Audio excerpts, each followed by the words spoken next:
Berkebun khususnya budidaya jahe merah itu memerlukan proses.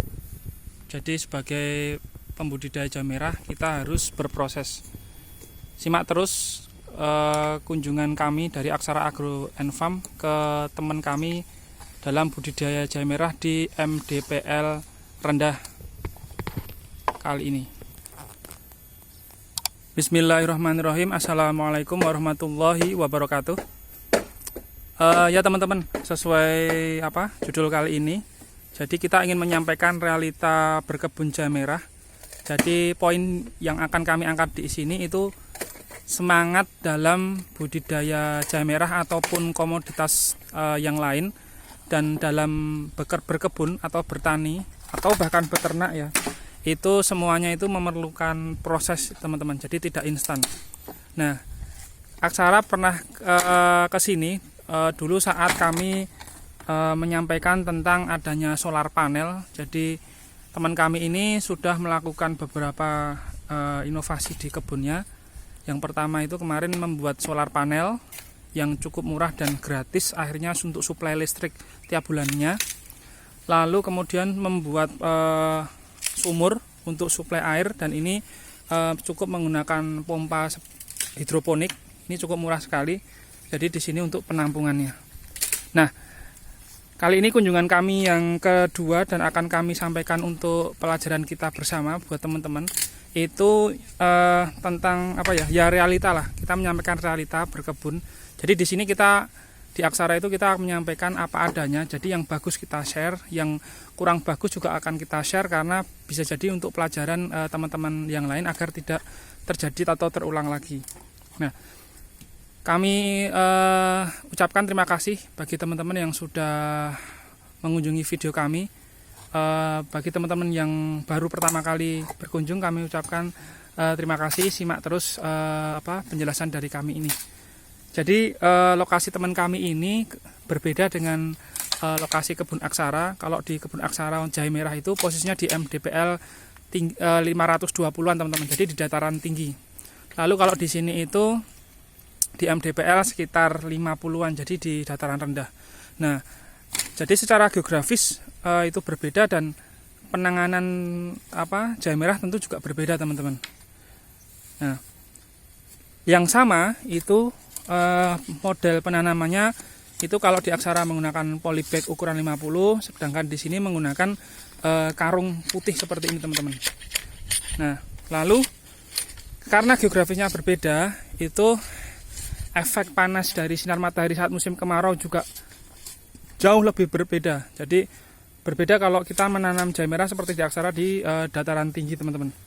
Nah, dulunya teman kami ini sudah membuat greenhouse sederhana seperti di Aksara, yaitu menggunakan atap paranet. Nah, pada video sebelumnya silakan teman-teman melihat di bagian judul penggunaan solar panel untuk budidaya jahe merah.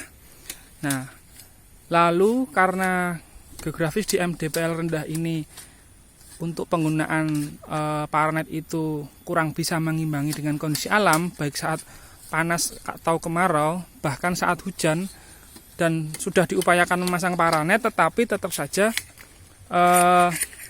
kondisi jahenya bisa dilihat teman-teman dari kondisi daunnya ini itu mengalami warna coklat. Jadi ini tanda bahwa memang paranet itu kurang membantu sepenuhnya, kurang total dalam membantu tanaman. Dan beliau ini sudah mengupayakan rutin rajin untuk memberikan POC maupun dolomit dan yang lain sekam bakar untuk mengimbangi derasnya air hujan yang mencuci nutrisi yang ada di dalam karung polybag. Nah, saya sebagai temannya beliau itu mengira bahwa beliau ini akan menyerah atau setidaknya akan menurunkan semangatnya dalam melakukan budidaya jahe merah, karena dulu pada saat kohenya itu belum digiling dan di tahap yang kedua itu beliau sudah membeli mesin giling teman-teman. Nah, mesin giling untuk media itu jadi sebagai alat investasi untuk penanaman selanjutnya. Nah, kali ini melihat kondisi tanaman jahe yang sudah dibantu dengan paranet dan perawatan rutin tetapi daunnya tetap kurang sehat, akhirnya beliau tetap semangat untuk mencoba bereksperimen mengganti atap paranet dengan plastik UV. Jadi dulu itu paranetnya ukuran 70% sama seperti yang kami gunakan di Aksara. Lalu sekarang ini mumpung masih terang ya di sini, itu beliau mengganti dengan plastik UV. Nah, plastik UV ini sebenarnya di toko plastik itu macam-macam teman-teman. Ada yang ketebalan 170 mikron, ada yang 200 mikron. Itu silahkan, tidak harus berapa ketebalannya berapa mikron, asalkan sesuai budget teman-teman juga. Nah, yang kami sampaikan penggunaan plastik UV ini artinya dari kami itu tidak terus ini jadikan patokan bahwa untuk MDPL rendah harus pakai plastik UV, bukan begitu arah pembicaraan kami.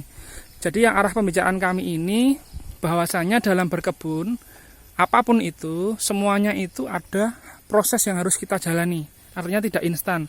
Jadi nanti dalam proses tahap pertama, kedua, atau bahkan ketiga, seharusnya kita sudah menemukan formula terbaik, khususnya dalam hal budidaya jahe merah, kondisi seperti apa di kebun kita yang mendukung pertumbuhan jahe merah yang sehat.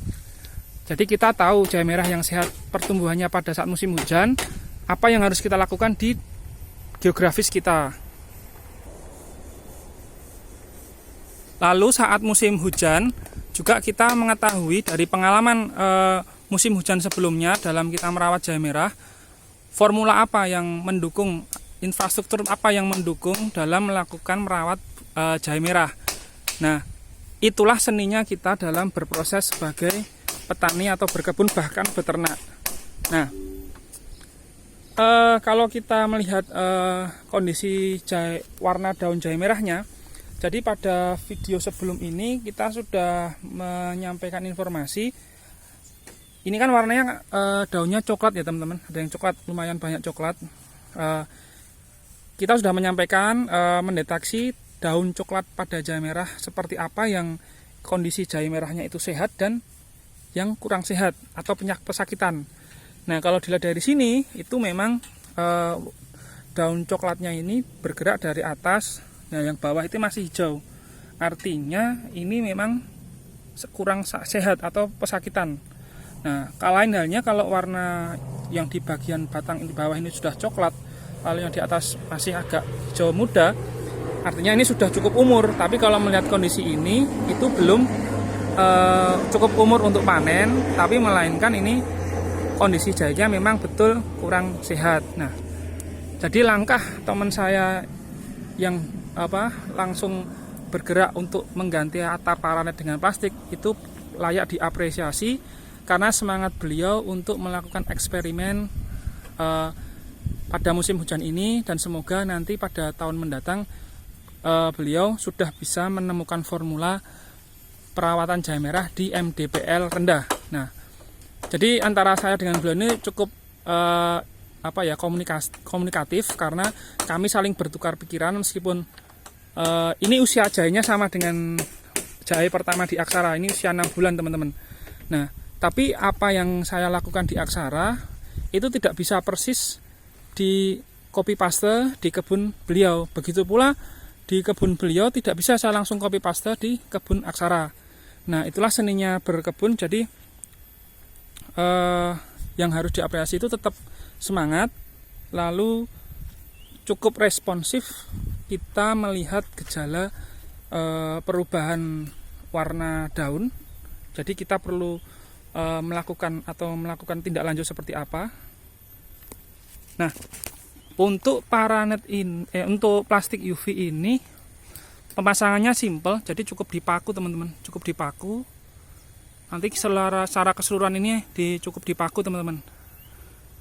Nah, kalau teman-teman lihat di ujung bawah sana, yang dulu pada liputan pertama kami di sana itu beliau melakukan tumpang sari dengan ketela.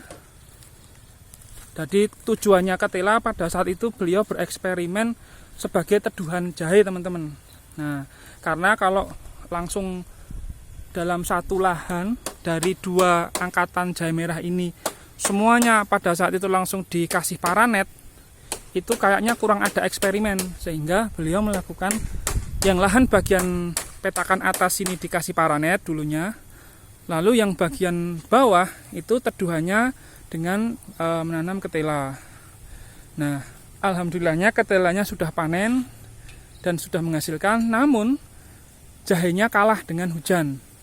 Nah, jadi realita ini perlu kami sampaikan ke teman semuanya, sehingga teman-teman apabila dalam berkebun apapun itu komoditasnya, diharapkan cukup mempunyai bekal ilmu dan tetap komit dari awal bahwasanya yang namanya kita berkebun, beternak dan yang lain itu yang kaitannya dengan makhluk hidup itu tidak bisa kita sekali 2 kali kita mengalami kendala atau hambatan langsung kita nyerah, langsung kita give up. Itu nanti artinya kita tidak komit dalam melakukan kegiatan berkebun maupun bertani, teman-teman. Semoga dari liputan aksara ke kebun jahe teman kami ini yang di MDPL rendah ini teman-teman dapat mengambil poin-poin yang cukup bermanfaat. Jadi yang harus dicontoh di sini itu semangatnya tetap untuk berinovasi, bereksperimen, karena di Indonesia ini untuk berkebun kita menghadapi 2 musim, yaitu musim hujan dan musim kemarau. Lalu kita harus mengenali karakter, berhubung di sini MDPL rendah, seperti apa penanganan yang cocok di MDPL rendah. Lalu untuk susunan medianya juga tidak bisa harus sama gitu, teman-teman. Jadi antara saya dengan beliau tidak harus sama, karena bisa jadi salah satu media yang di tempat aksara itu murah dan mudah didapatkan, tapi di sini itu karena di perkotaan untuk mendapatkan media yang di aksara itu lebih mahal, sehingga tidak wajib untuk saling sama persis gitu, teman-teman. Nah, semoga itu saja yang bisa kami sampaikan. Terima kasih. Semoga teman-teman diberikan kesehatan dan rezeki dari Allah Subhanahu wa taala. Wassalamualaikum warahmatullahi wabarakatuh. Gemah ripah loh jinawi toto tentrem karto raharjo. Itulah cita-cita kita semuanya sebagai petani Nusantara.